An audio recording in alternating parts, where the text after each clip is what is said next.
All right, Anthony Misplan, we're talking rent versus buy. Okay, so you've seen some recent stats that just got released by, who was it? Who just released some stats? Well, it's pretty much, national news, but specifically it was anchored by your local ABC station.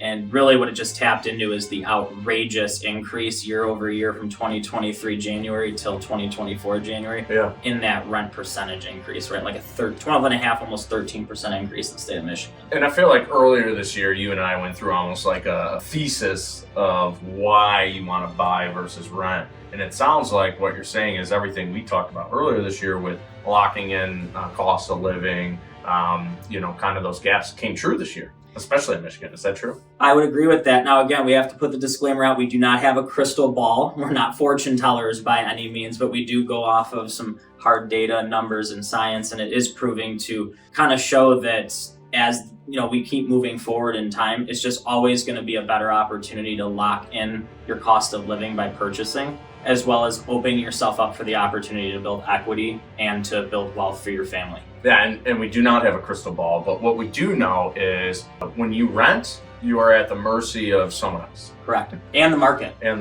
Right? And so now you could argue, and if you believe you do have a crystal ball, you could say, well, I think rents will go down. And they could. For how long? Until they go back up, right? And so one of the challenges you have when you're a renter is one of the many, and I know you'll get into more, is when your lease is up, your landlord could choose to sell. Your landlord could choose to jump your rent, or increase it considerably, right? So you don't have the ability to lock in your cost of living. So your life is always going to be have that type of uncertainty.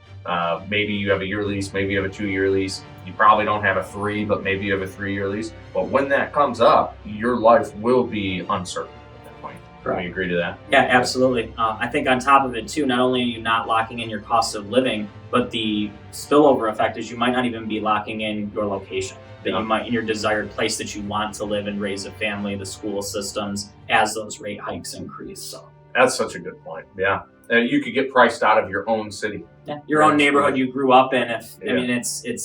You're seeing it more and more and hearing these conversations on the phone with potential clients. So yes. I think at the end of the day, the most important thing that you can realize is what is your cost of living and how can I lock that in, as we discussed.